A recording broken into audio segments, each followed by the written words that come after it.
Emma's just so quiet, Linda complained during one of her unannounced visits, watching my 6-month-old daughter peacefully playing with her toys. When Michael was her age, he was already crawling everywhere, getting into everything. I bit my tongue, remembering what our pediatrician said about every baby developing at their own pace. She's perfectly normal, Linda. Dr. Martinez gave her a clean bill of health just last week. Linda sniffed, a familiar look of disapproval crossing her face. Doctors these days coddle children too much. In my day, we knew how to raise active, strong babies. I focused on folding Emma's freshly laundered onesies, trying to keep my blood pressure in check. These visits had become a weekly ordeal since Emma was born. Linda would show up unannounced, armed with opinions and helpful suggestions that went against every modern parenting guideline. You know, she continued, picking up Emma, who immediately started fussing. I always gave Michael a little coffee in his bottle when he was being too sleepy. Perked him right up. I nearly dropped the laundry basket. You did what?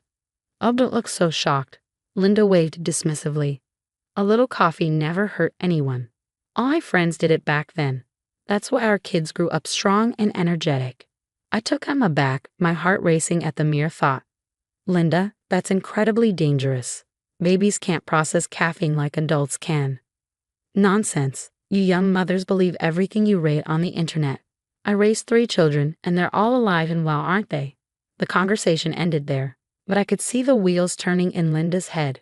That night, I warned Michael about his mother's coffee revelation. Mom wouldn't actually do that, he assured me, though I noticed he wouldn't meet my eyes. She just likes to talk about the old days. I wasn't convinced. Michael, she literally told me she used to put coffee in your bottle. Promise me you'll talk to her about not doing anything like that with Emma. Fine, I'll talk to her, he sighed, but I knew that meant he'd either forget or back down at the first sign of his mother's tears. The next week, I had to return to work. We'd been lucky to find a spot at a highly rated daycare center, but it was only part-time. Linda had practically begged to watch Emma the other 2 days, and Michael had convinced me it would be fine. She raised us, didn't she? He'd said. The first day went okay.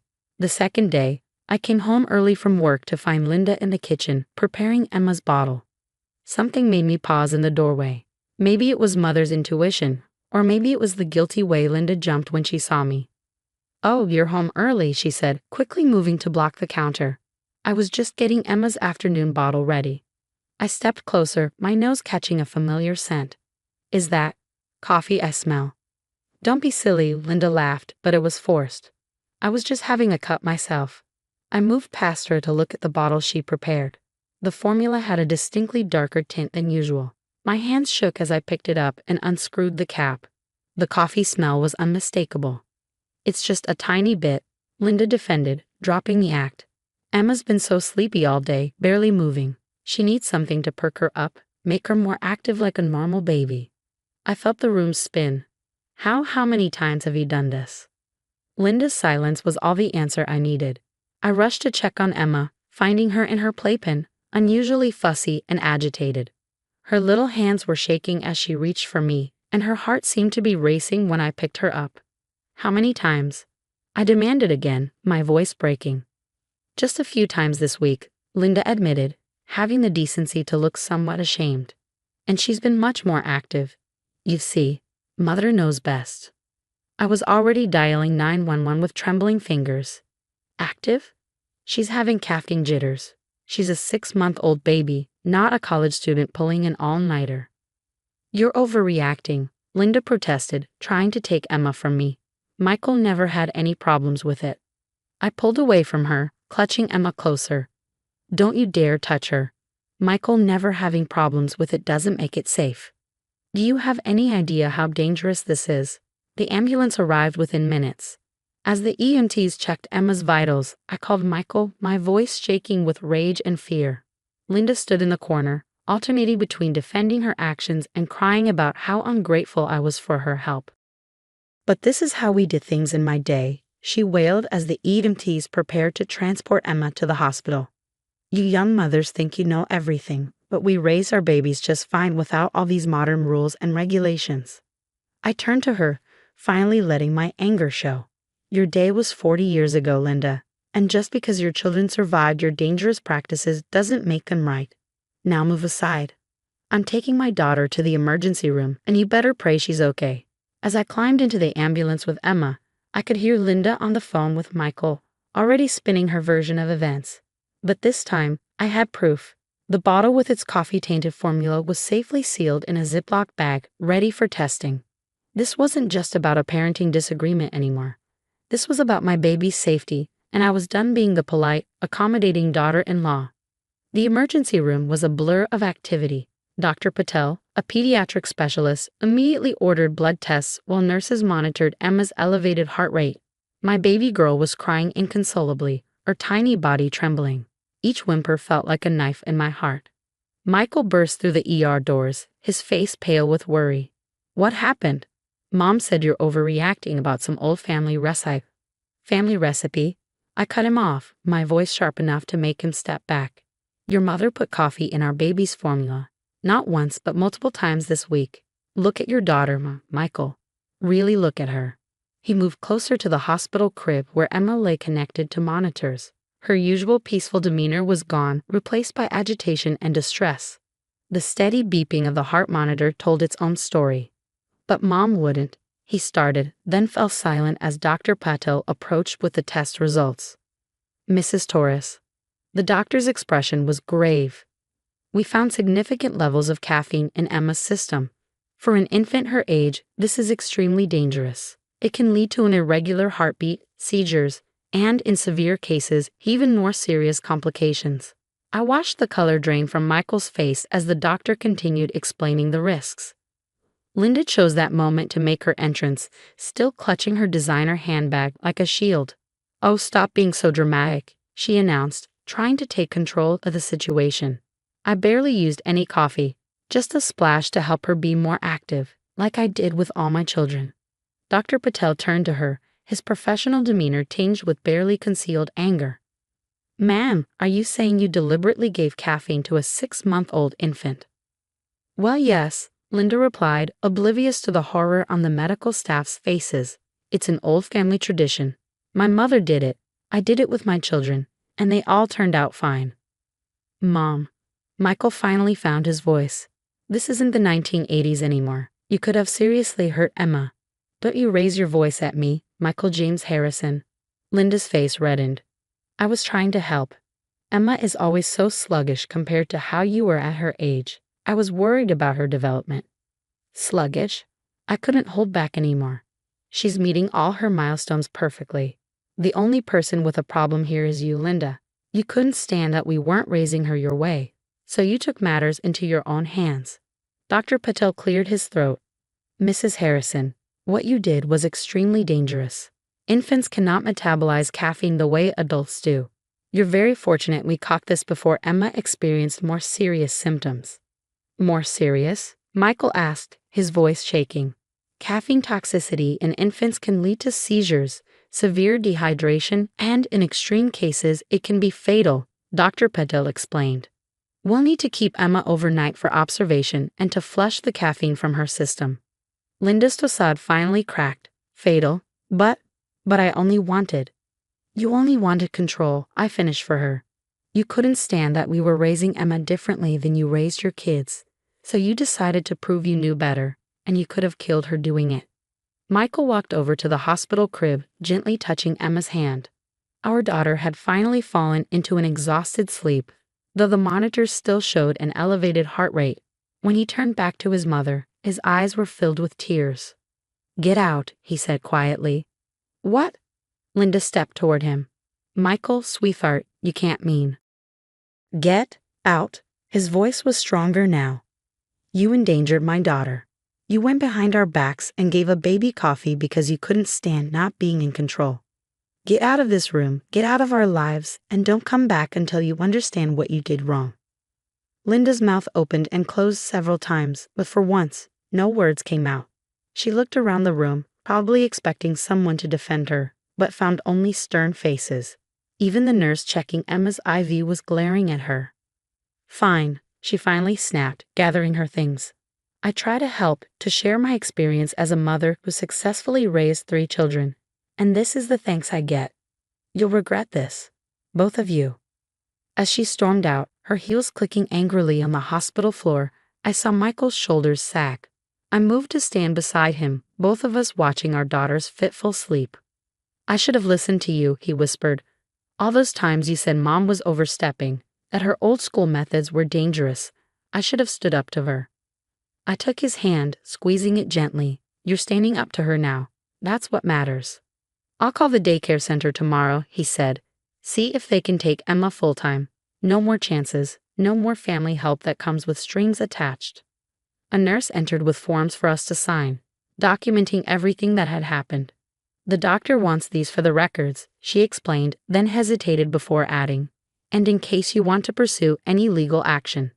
Michael and I exchanged looks. Legal action hadn't even occurred to us yet, but now that she mentioned it, my phone buzzed with incoming messages from Linda's other children, Michael's siblings, all demanding to know why we were abusing their poor mother over a little coffee. I silenced the phone and turned back to what really mattered, our daughter, finally sleeping peacefully as the IV fluids helped flush the caffeine from her tiny system. The family drama could wait. Right now, Emma's recovery was all that mattered, and I had a feeling the real battle was just beginning. The weeks following Emma's hospital stay were a storm of family drama. Linda had mobilized her support network, turning Michael's siblings against us with a twisted version of events. According to her, I was an overprotective first-time mom who had weaponized a harmless family tradition to keep her from her granddaughter. Did you know Mom used to put coffee in all our bottles? Michael's sister Kate demanded during an angry phone call. And we're all fine. Surviving something dangerous doesn't make it safe, I replied, watching Emma play happily in her bouncer, finally back to her normal, peaceful self. Would you give your cat chocolate just because it stole some once and lived? That's different, Kate protested, but I could hear the uncertainty creeping into her voice. Is it? Because Dr. Patel would disagree. I'm sending you his report about caffeine toxicity in infants. Read it, then call me back if you still think your mother did nothing wrong. I hung up and turned to Michael, who was documenting everything in a notebook. After speaking with a family lawyer, we decided to keep records of all interactions with Linda and her enablers, not because we planned to sue, but because we needed protection from her version of events. Kate, he asked, not looking up from his writing. Yep. Just like the others, defending your mom without knowing the facts. I sighed, sitting beside him. Have you heard from her? Mom? Oh yeah. He showed me his phone, displaying dozens of missed calls and messages.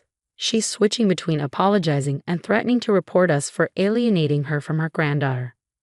A week later, the family meeting we'd requested was set at our house. Linda arrived first, followed by Kate and Michael's brother Tom. They sat stiffly on our couch while I set up the doctor's report, hospital records, and a video presentation on our TV. Before anyone speaks, I announced we're going to watch something. The presentation began with Dr. Patel explaining caffeine toxicity in infants, followed by security footage from our nanny cam showing Linda mixing coffee into Emma's bottles on multiple occasions. The final slide showed Emma's hospital readings, heart rate, blood pressure, and caffeine levels all dangerously elevated. Oh my God, Kate whispered, her face pale. Mom, you did this multiple times. Linda shifted uncomfortably. I was trying to help. Emma was so inactive compared to how you all were. Because that's normal baby behavior, I cut in.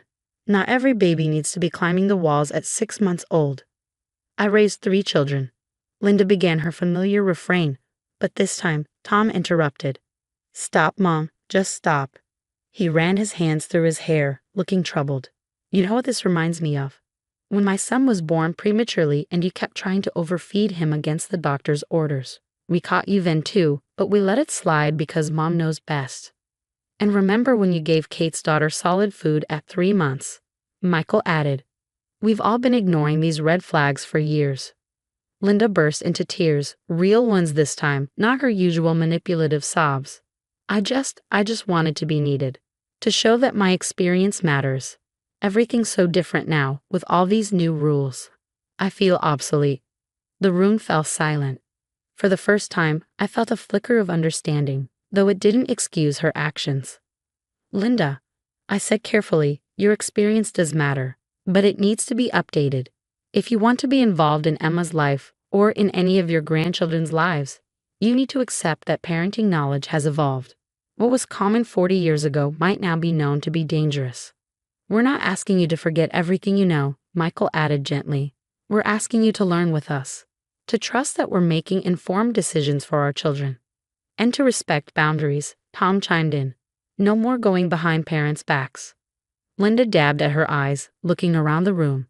And if I do all that, if I take some grandparenting classes and promise to follow your rules, then we start rebuilding trust, I said firmly, slowly, with supervision at first. But you have to prove you understand why what you did was wrong, and show us you can change. To everyone's surprise, Linda nodded. I'll do it.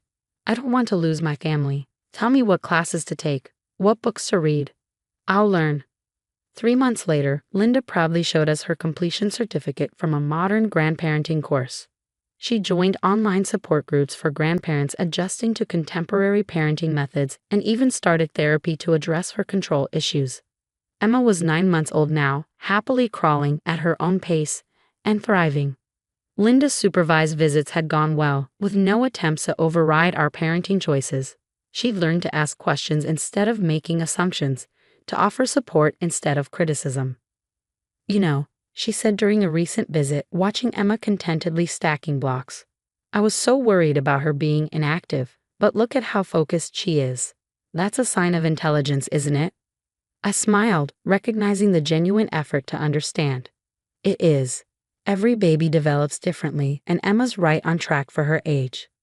The road ahead would still have its challenges, but as I watched Linda reading baby development books instead of pushing outdated methods, I knew we'd made the right choice. Sometimes, the hardest part of parenting isn't dealing with the children. It's helping the grandparents grow alongside us.